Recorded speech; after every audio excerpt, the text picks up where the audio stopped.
ma loodan, et minu slaide on näha.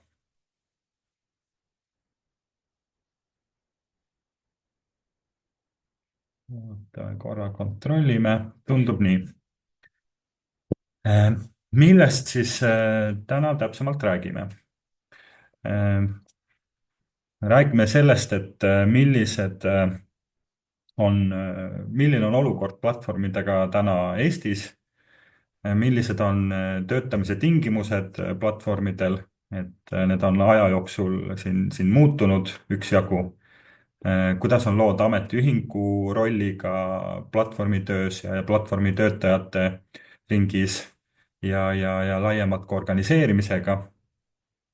Mõtleme selle üle, et milline võiks olla platvormide tulevik, kuidas platvormid ise näevad enda tulevikku, kuidas platvormi töötajad ja ütleme, ettevõtted, partnerid näevad seda ja mis on nende hirmud ja ootused-lootused. ja lõpus võtame ka mõned küsimused ja püüame neile vastata.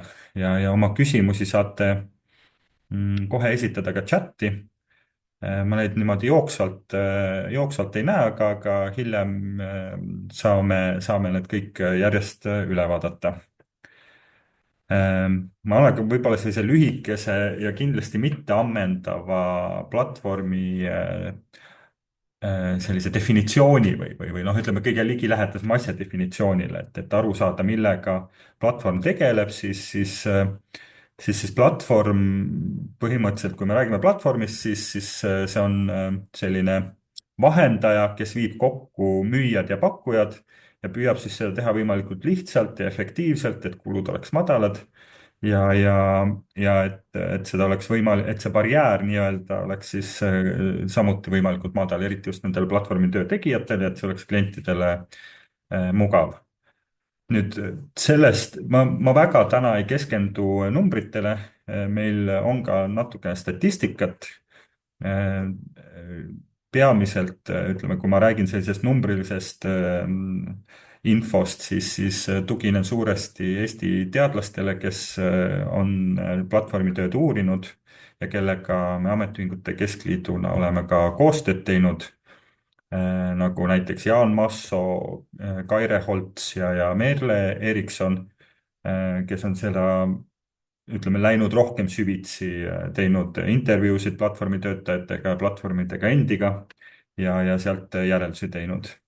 Et ma väga süvitsi nendesse ei lähe, aga ma toon ikkagi välja, sellepärast et ega meil ütleme, see numbriline info on mõnes mõttes ikkagi vajalik, ta annab sellise indikatsiooni olukorrast ja see on, ütleme noh, allikatena need on olnud siiamaani kõige paremad allikad ja ka riik on nendest lähtunud.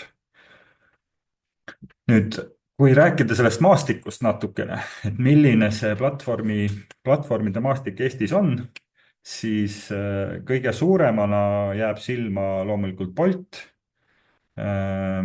kelle müügitulu on siis umbes 2 miljardit eurot aastas, 1,99 oli see aastal 2024. Ja kõik teised on ikka väga palju väiksema müügitulu osakaaluga. Et Woltil, GoWorkabitil, Doablil on müügitulud seal vahemikus 1 kuni 10 miljonit.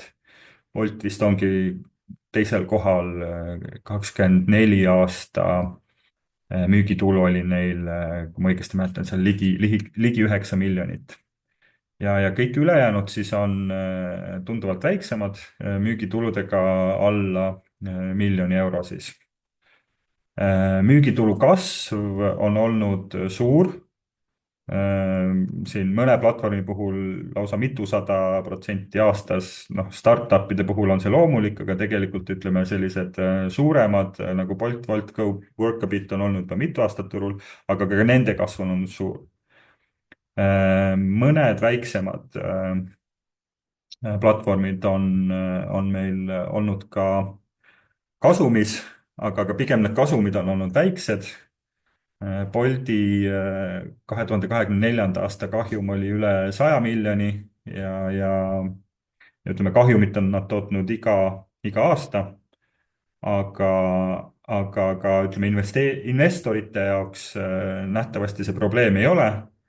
Et see lootus sellele, et ükskord võtab see platvorm kogu tööstusharu üle, ilmselt on suur ja tugev. Ja sellepärast siis endiselt investeeritakse sellesse. Eks see teenus on ka turul hästi vastu võetud, nii ütleme, toidukullerite teenus kui ka siis äpitaksondus. Et selles mõttes risk kindlasti on, aga ütleme, selline numbriline info näitab, et investorite jaoks see risk on pigem siis talutav. Wolt on üks väheseid, tähendab Woltil samamoodi on kahjum, aga see kahjum ei ole kaugeltki nii suur, ta jäi 2024 aastal napilt alla 100 000. Ja GoWorkabitil oli siis 2024 aastal väike kasum, mis jäi siis napilt üle 100 000.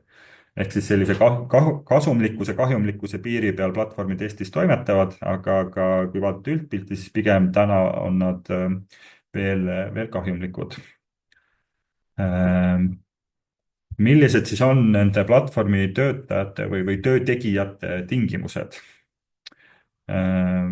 Väga suures osas tehakse platvormi tööd ikkagi muu töö või muu tegevuse, ütleme muu sissetuleku kõrvalt. Et lausa 90% inimestest kombineerib seda mõne teise sissetulekuga.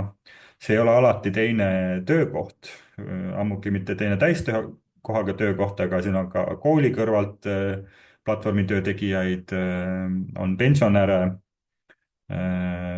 kes teevad siis platvormitööd mingi muu sissetuleku suurendamise või ütleme enda sissetuleku suurendamiseks, omades siis mingisugust muud sissetulekut samal ajal ka. ütleme, kui ma nendest platvormi töötajatest siin räägin, siis enamasti ma keskendun, ütleme nendele Eesti kontekstis neile kõige suurematele, ehk siis sellisele tööle, mida siis tehakse, mida töötaja või töötegija siis teeb otse kliendiga. siin on äpitaksondus ja toidukullerid peamiselt. et ütleme sellele online'ile täna nii palju ei keskendu, kuna nende osakaal siis selles töös on pigem väiksem. Sotsiaalkindlustus on platvormide kaudu töötajatel ebastabiilne ja noh, ma ütleks lausa kehva. Ja väga vähesed isegi nendest, kellel on olemas ütleme näiteks ravikindlustus ja pension, siis ka nemad leiavad, et see tase ei ole piisav. aga väga palju on ka selliseid inimesi, kes siis, kellel ei ole mitte mingisugust sotsiaalset kaitset. Ja ma hiljem võib-olla ka räägin natukene sellest, et kuidas inimesed siis ise seda näevad või hindavad. Ravikindlustus, noh, kui ma ütlesin, et enamus inimesi teeb seda mingi muu tegevuse kõrvalt, siis ravikindlustus tuleb mujalt, kas siis teisest töökohast või siis kooli kaudu. Aga nüüd need sõnad sulgudes, kui tuleb, väljendavadki seda, et platvormide enda kaudu seda reeglina ei tule. Ja on ka neid inimesi, kellel siis ravikindlustus üldse puudub. Ja noh, ütleme ühiskonnana mulle tundub, et see on probleem.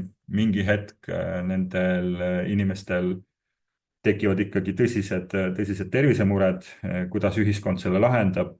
Täna head vastust ma kuulnud ei ole, aga ilmselt tuleks sellele ka mõelda. Arutelud vähemasti on käinud selle üle. Seda enam, et see töö sageli ei ole lihtne ja seda tööd tehakse palju. Ehk siis töötundide arv on kohati väga suur. Siin ütleme maksimumid, mis on intervjuudest välja tulnud, on olnud seal ligilähedaselt seal 110, 115 tundi nädalas. Ehk siis kui normtunnid on 40 tundi nädalas, siis võib igaüks arutada, mitmekordne täiskoormus see siis lõppkokkuvõttes on. Kui see varem, nüüd mõned aastad tagasi tähendas seda, et inimene võis teenida selle metsiku koormuse juures täiesti korralikku töötasu.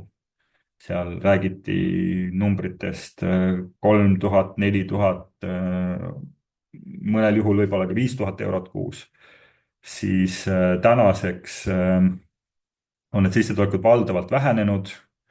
Ütleme, see algoritmiline juhtimine, mida ma hiljem ka natuke täpsemalt puudutan, mis see mõjutab ka seda teenimisvõimalust.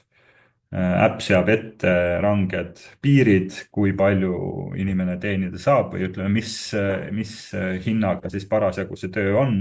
see sõltub nõudlusest, nõudluse pakkumise vahekorrast. aga me näeme, et ajas on ta ikkagi aasta-aastalt need tasud töötegijatele selgelt vähenenud.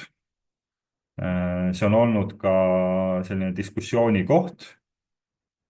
ja siin kindlasti on erinevaid seisukohti, ma natuke räägin sellest pärast pikemalt, aga numbrid näitavad, et see ikkagi väheneb.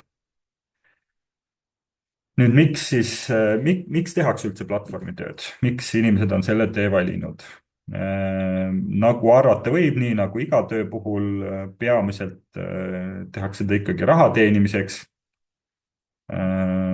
Umbes selline kolmandik inimestest leiab, et neil ei ole muid alternatiive.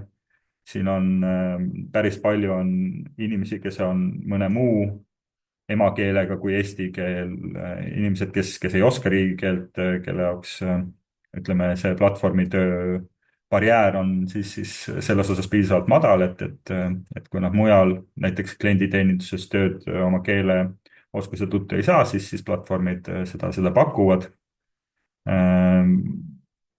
Tehakse üksjagu platvormitööd ka pärast seda, kui ollakse töö kaotanud ja veel ei ole võib-olla uut sellist püsitöökohta leitud, et see on selline vahepealne samm karjäärielus siis.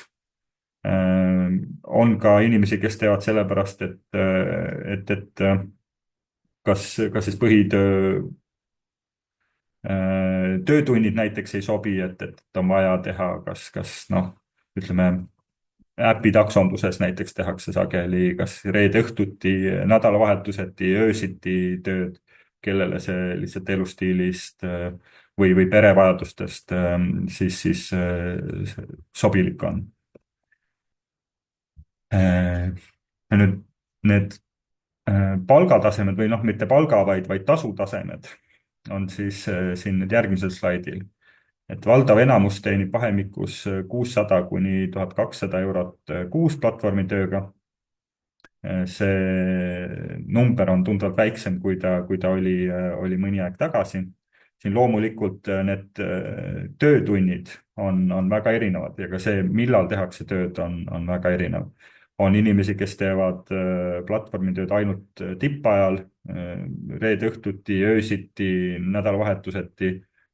ja samas on inimesi, kes teevad seda täiesti sellistel tavalistel töötundidel. ja on inimesi, kes teevad seda vähem, inimesi, kes rohkem. aga jah, ühesõnaga kõige levinum on teenimine 600 kuni 1200 eurot kuus.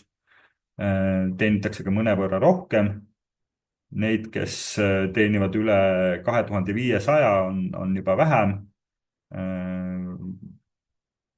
Mõni aeg tagasi neid, nagu ütlesin, oli rohkem.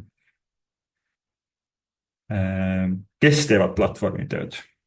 Nüüd suures osas, nagu mainisin, tehakse platvormitööd teise töö kõrvalt, ehk siis päris palju on spetsialiste, inimesi, kes on omas valdkonnas või ütleme, kellel on mingisugune haridus, kellel on mingisugune teine töökoht, kes teevad oma tööd muidu hästi, lihtsalt teevad seda kõrvalt. On kontori- ja teenindussektori töötajaid päris palju, umbes neljandik siis kõigist. Aga samas ka juhte, keskastme juhte ehk siis kõrgemalt haritud, tõenäoliselt parema palgaga inimesi. ja ütleme, vähem on siis täna pensionäre, lihttöölisi ja inimesi, kes siis seda ainult ettevõtluse kõrvalt teeksid. Et see pilt nüüd natukene on muutunud sellega võrreldes, mis ta enne oli.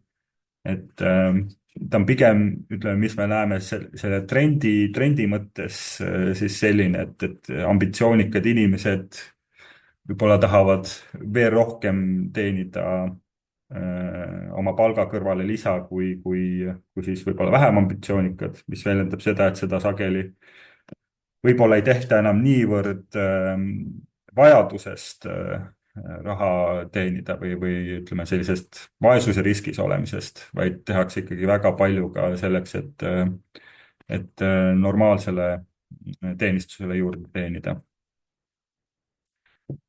Nüüd natukene täpsemalt, kui vaadata, et kes siis teevad platvormitööd Eestis, siis mõne muu palgatöö kõrvalt tegevaid platvormitöötajaid on selgelt kõige rohkem, umbes 70%.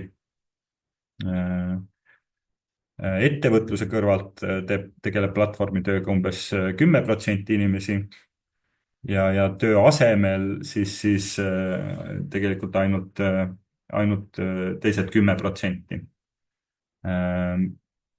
Nüüd joonistuvad välja või ütleme sellest Kaire Holtsi tehtud intervjuudest joonistusid välja ka selged persoonad või siis ütleme sellised selged kuvandid inimestest, või sellised tüpaažid, kes siis platvormil töötavad. Seal oli ka ütleme eraldi välja toodud väiksemad grupid, väiksemate protsentiga siis kui 10% olid näiteks välistudengid, kes ütleme tänu selle tõttu, et nad ka keelt ei oska, kelle jaoks oli ainukene viis õpingute kõrvalt raha teenida.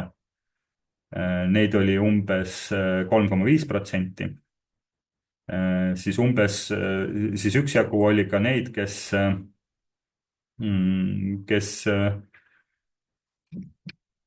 siis kelle eesmärk platvormi tööd tehes oli saavutada selline finantsvabadus, passiivne sissetulek, kes siis kõige rohkem platvormitööd tegid, kellel olid kõige suuremad tundide osas kõige suuremad numbrid, kes seal tegidki need mainitud 110, 115 tundi nädalas, võimalikult palju, et lühiajaliselt teenida võimalikult palju raha, et seda siis investeerida ja, ja, ja, ja siis võimalikult kiiresti saavutada selline olukord oma elus, kus nad siis tööd üldse enam tegema ei peagi, see olid väga-väga kõrgelt motiveeritud, neid oli umbes seal ka 2,5–3%, aga väga selgelt joonistasid ikkagi välja.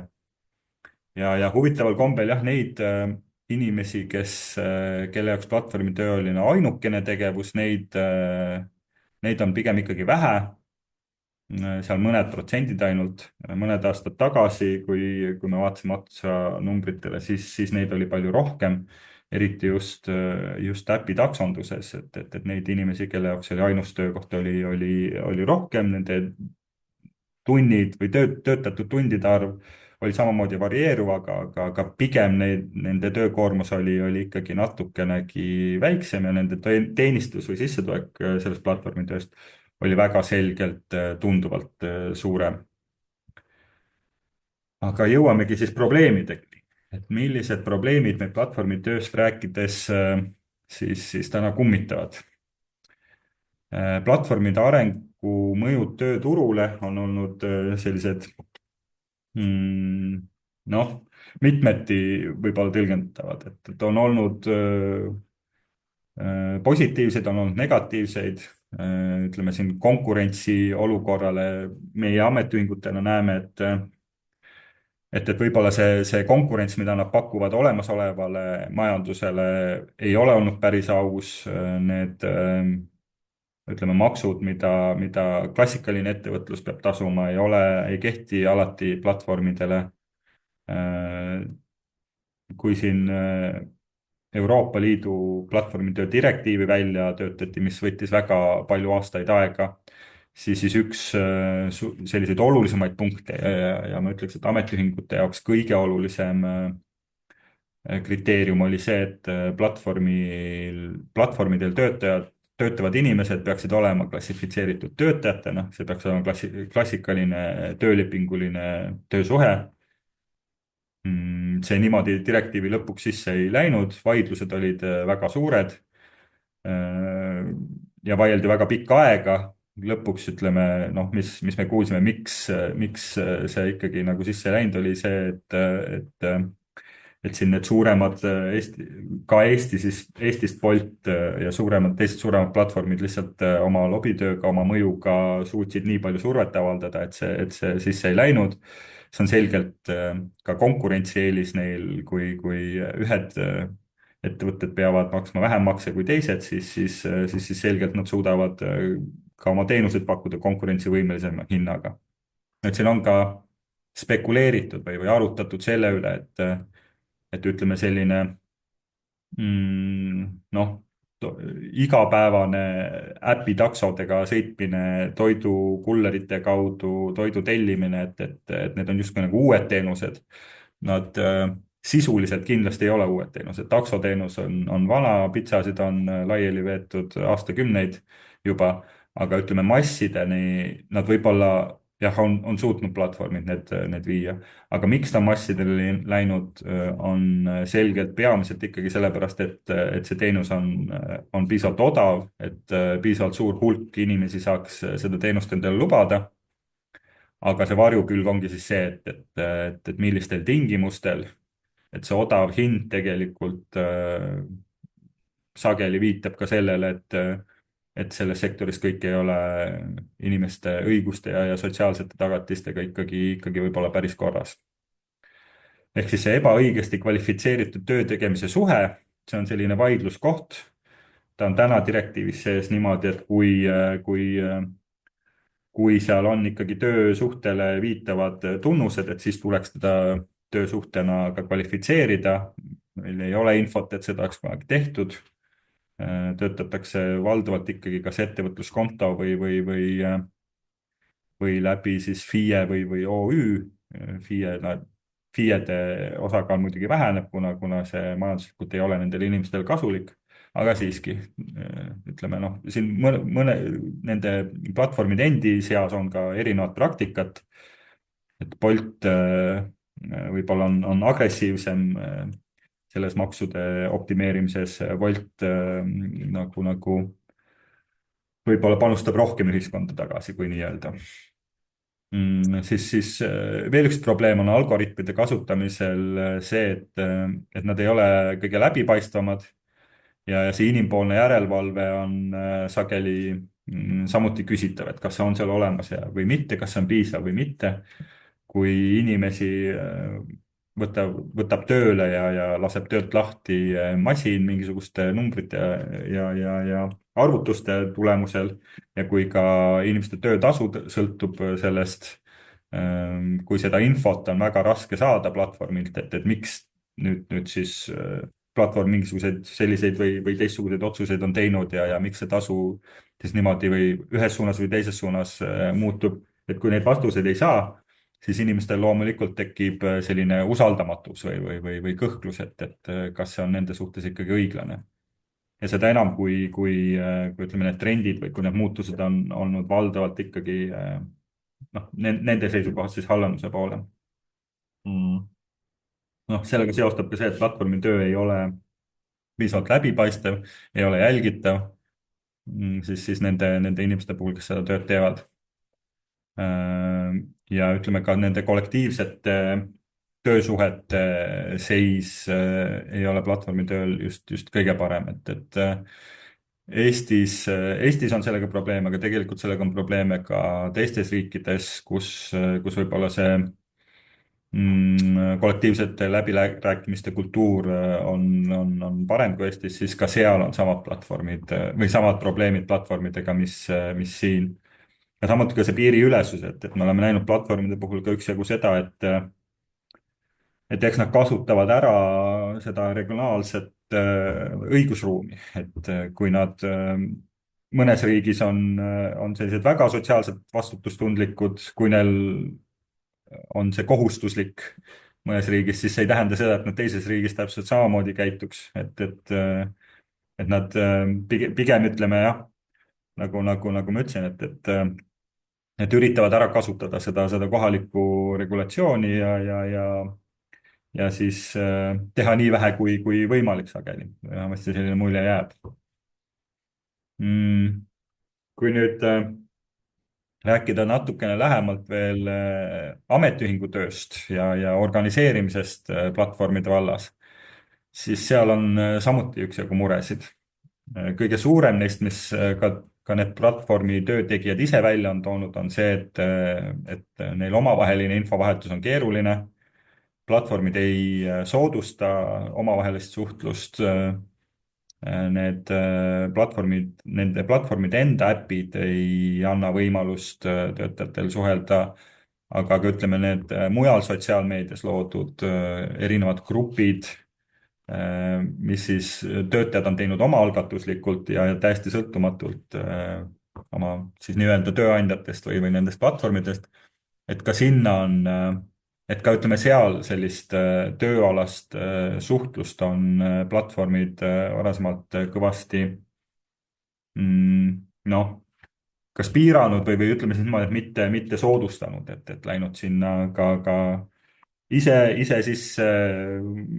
seal me oleme kuulnud töötajatelt, et ka töötajad on sellistel ekstreemsematel juhtudel tööst priiks saanud ainult selle tõttu, et nad on julgenud siis teistele oma tööalaseid muresid kurta.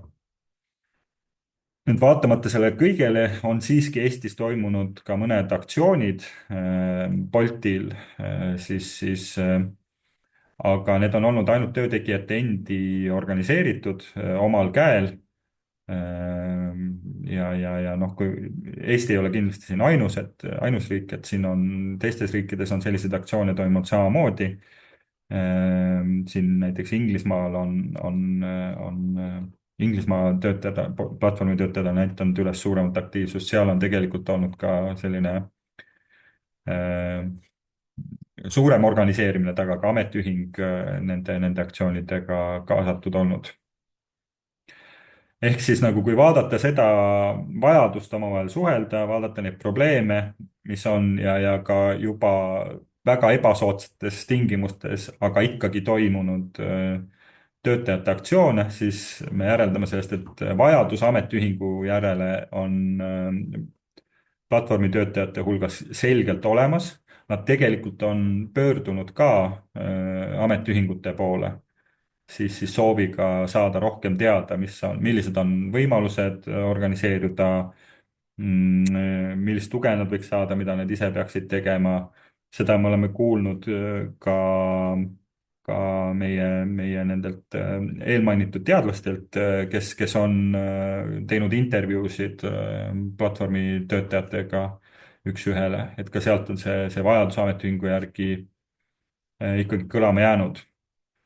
aga, aga ütleme noh, teine pool on selles on see, et eks ametiühingud peavad ka vaatama, mida nad teha saavad, et kui see töötamise vorm on enamasti siis kas läbi ettevõtluskonto või osaühingu, siis noh, nad ei ole klassifitseeritud täna töötajatena, neil ei ole töölepingut, ehk siis ütleme, sellist klassikalist ametiühingu sellist kaitset on siin raske pakkuda. kindlasti tuleb ka ametiühingutel mõelda nii-öelda kastist väljas, et millised need nii-öelda ametiühingu teenused või milline see kaitse ja tugi siis saaks ametiühingu poolt üldse olla, noh, nagu me teame, ametiühingutel Eestis on tööpõld üpris lai ja selline võimalused ei ole just kõige paremad. inimesed peavad niigi nägema palju vaeva, tulekahjusid kustutama päevast päeva. et nüüd võtta midagi väga uut ja keerulist kõrvale ongi väga keeruline nende jaoks. aga noh, see on nüüd ilmselt ametiühingute sellise sisekaemuse ja omavaheliste vestluste küsimus, et kuidas sellele läheneda, et tegelikult siin mujal Euroopas on lahendusi või selliseid vähemasti hetkel toimivaid lahendusi ikkagi suudetud leiutada. ja noh, siin neid lahendusi on mitmesuguseid olnud, on olnud klassikalist organiseerimist, on organiseerimistööd, mis muidugi on keeruline, kuna nende inimesteni on keeruline jõuda. Sotsiaalmeedia abil organiseerimistöö tegemist ehk siis nendesamade platvormitöötajate kinniste gruppide kasutamine selleks, et neid abistada ja organiseerida. Ja on ka loodud eraldi täiesti selliseid suhtlusäppe, mille kaudu siis ametiühingu nii-öelda teenust siis platvormi töötajatele pakkuda. Ja noh, sageli ütleme, need lahendused on olnud kombinatsioon siis kõigist nendest. Nii klassikalisest organiseerimistööst, sotsiaalmeedia kasutamisest kui ka siis suurema võimekuse puhul erinevatest äppidest. Nüüd mm, mõned mõtted veel siis seoses sellega, mida see platvormi töö kujunemine ja muutuv iseloom siis tekitanud on. Et nagu ma enne ütlesin, see Euroopa Liidu direktiiv mm, seda töötati välja väga pikka aega, et kui see algselt pidi olema selline aasta-paarine projekt, siis tegelikult see venis kordades pikemaks. Siin olid Euroopa ametiühingute töö oli väga kõva, et enda selliseid seisukohti ja õigusi kaitsta, aga siin oli ka platvormide lobitöö kõva. Töötaja mõiste jäi sealt välja sellisel kujul, nagu ma oleks tahtnud seda näha. Ja ütleme jah, see põhiline põhjus oli ikkagi, nagu me hiljem teada saime, see, et Eesti valitsus oli sellele vastu. Eesti valitsus oli sellele vastu, kuna siis Bolti mõjuvõim Eesti majanduses on nii suur, et neil on võimalik ka siis nii-öelda valitsuse käsi väänata selles osas. Maksuküsimused, kas aus konkurents on tagatud, kui osadele siis turul tegutsejatele on mingid asjad lubatud ja teistele mitte. Siin on sotsiaalmaksu küsimus, inimeste sotsiaalsed garantiid, aga näiteks ka ütleme klassikaline OÜ-tamise küsimus, et kui enamus inimesi teevad tööd või kui suur hulk osa inimestest teeb tööd läbi osaühingu, kuigi seal on selgelt töötamise tunnused ja see on laialdaselt teada ja platvormide puhul aktsepteeritav, et siis kuidas meil on lood siis ülejäänud siis majandusega, et kas midagi on muutunud siin seisukohtades ka valitsuse poolt näiteks, kas meie suhtumine siis sellesse OÜ-tamisse on kuidagi leebem, kui ta oli varem, võib-olla lausa tolereeritud või soodustatud. Siin on mõned inimesed lausa küsinud, ma ei tea, kas retooriliselt või mitte, et kas selline OÜ-tamine ja maksu optimeerimine võiks olla uus Eesti Nokia, aga tegelikult sellele, ütleme noh, Maksuamet ja valitsus ei ole millegipärast tahtnud vastata, et see jätab vägisi sellise topeltstandardi mulje lõpuks, kus osadele nagu inimestele ja ettevõtetele on ühed tingimused ja lubatud ühed asjad ja teistele need ei ole lubatud ja neil on teised tingimused. Ja noh, see pilt, mis me näeme või see muutus, mis me näeme aastate jooksul, aastate kaupa, pigem näitab siis seda, et see trend süveneb, probleemid mitte ei lahene, vaid toimub selline polariseerumine. Veel kord töötajate sotsiaalsed tagatised, prekaaria teke, sealt tulenev. Kui me siin 4-5 aastat tagasi uurisime platvormi töötajatelt, et kuidas nad tahaksid töötada, noh, kui neil oleks enda valik, siis peaaegu kõik ütlesid, et nad tahaksid töölepinguid, nad tahaksid pensioni kunagi hakata saama, haigekassa on neile vajalik. Siis mida aeg edasi, siis tegelikult ütleme, need vastused on ka muutunud ajas nende samade inimeste poolt. ehk siis, kui nad kalkuleerivad, vaatavad, et et ütleme, et nad saaksid haigekassa, see, et nad koguksid pensionit, et see maksab neile ikkagi päris palju, et sotsiaalmaks on kõrge ja teised maksud ka, siis järjest rohkem on ka neid inimesi, kes ütlevadki, et noh, nad saavad omale teha eraravikindlustuse tunduvalt odavamalt, kui oleks see maks, mille eest nad saaks selle üldise. Ja ütleme, selline vältimatu esmaabi on niikuinii tasuta. Ja noh, nooremad inimesed võib-olla sellesse pensioni saamisesse nii palju ei usu ka või hindavad oma võimeid ise investeerida pensioni ajaks kõrgemaks kui võib-olla varemalt. ehk siis neid inimesi, kes võib-olla ise ei mõtle täna nendele sotsiaalsetele tagatistele, on ka pigem ajas juurde tulnud, mitte vähemaks jäänud. Ja nüüd, kuhu see välja viib või mis see sellise tegutsemise tulevik võiks olla, siis noh, ühest küljest me näeme, et need probleemid peavad kuidagi lahenema, et ütleme, selline ebaõiglus ei saa jätkata kasvamist, platvormid peavad kuidagi saama kasumlikuks, need hinnad peavad kuidagi tõusma selleks, et saaksid need tasud tõusta, et oleks inimesi, kes üldse oleks nõus seda tööd tegema.